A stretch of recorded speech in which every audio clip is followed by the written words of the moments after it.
Салому алейкум ва ҳамма дӯстон бародарон, хуш омадед ба канали Аъзам блог. Ман ҳастам бо шумо чун ҳар вақта Аъзам Тавоев.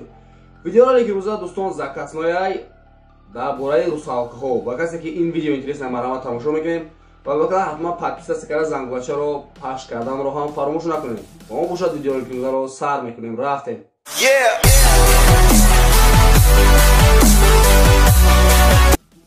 من شما رو مجبور نمیکنم که چیزی که در این ویدیو هست همش حقیقت داره. شما باور میکنید یا اینکه نه، این کار شما است.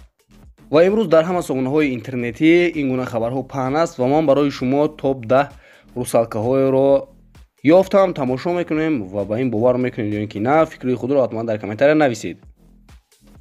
دو جوان والنای آب رو تماشا میکردند، اما آنها در بالای سنگ یک چیز عجیبی رو دیدند و با کامera آن رو پیش آوردن میبینند که این در حقیقت رسالکه است.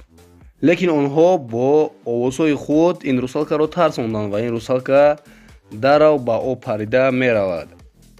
در سال 2013 آدم ها در بحر برای تماشا کردن میروند، لیکن یکی از آنها در وقت به نوال گرفتنش در کامرای آن رسالکه میافته. او اول میبیند که یک آدم نشسته است، اما با جای پایهایش او دوم دارد و این جانور هیچ چیز را نمیفهمد و در بالای سنگ خودش را آفتاب داده ایستاده است. در نزد ساحل یک گروه از بچه ها یک رسالکه را دیدند، اما آنها نتوانستند که این را به نوار گیرند و این کامراچی کامرش را گریان میکند و می ایستد. میخواهد که بار دیگر این رسالکه خودش را نشان دهد و همین طور هم میشود. این رسالکه این دفعه دوم خود را نشان میدهد و میرود.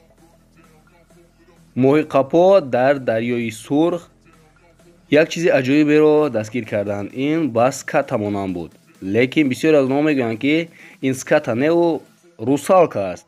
روی او به مثل آدم بود و این همه آدم ها را ترسانده بود و درازی این یک از 5 متر بود. و در سال 1999 در یک عائله یک دختر تولد می شود، ولی در جای پایهایش او دوم داشت. این کسلی را نامش سندروم رسالکه است و با همه این ندیده این دختر زندگی خود را خیلی هم دوست می داشت و خیلی هم خرسند بود. و این دختر در این سن سال خودش خیلی هم دانا بود و درباره زندگی خودش بسیار نقل میکرد. اما این کسلی خیلی هم خطرناک است. آدمانی که به این کسلی دچار میشوند آنها بسیار عمر نمیبینند. این دختر 10 سال خرسندانه زندگی میکند و بعد از این وفات میکند. ولی بسیاری از آدمان میگویند که اگر دختر با همین دومش تولد شود، او را به جای در خانه نگاه کردنش در آب مانی، اگر او از 10 سال بسیارتر عمر میبیند. دو پسر میخواستند که در یک بلندی نشسته دم گیرند و آنها با کامرای خود بودند و آنجا را به نوار گرفتند، اما آنها نمیدانستند که آنها در کامرای خودشان رسالکه را ثبت کردند. وقتی که اینها به خانه میآیند این ویدیو را تماشا میکنند و میبینند که در کامرای آنها رسالکه افتاده است. چقدر که میدونیم دوستان، شتورم بسیار وقت از آب بسیار چیزها را به بیرون میبراید، اما این و دفعه این رسالکه را به بیرون میبراید.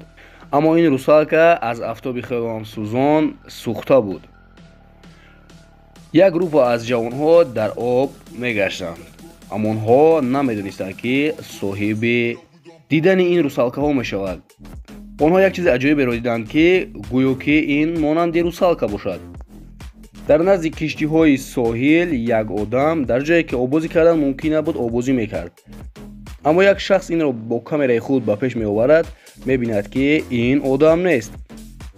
و در این ویدیو باشد دو شخص میبینند که آب یک رسالکه مرده را به بیرون برآورده است و آنها در را به پلیس زنگ میزنند. وقتی که پلیس ها به آنجا میآیند و باز همراه آنها دو شخص دیگر هم میآید و اینها این مرده را میگیرند میبرند. با کجا میبرند اینش را تا حال یا اون کس نمیداند. و با همین ویدیو رو که روزای ما به انجام رسید برادرها، باور دارم که ویدیو رو به شما پسند اومد. بلکه حتما پس کار زنگوله رو پخش نمایید تا که از برآمد ویدیوهای آینده ما با خبر باشید. خیر دوستان، تا ویدیوهای آینده در پناه الله باشید.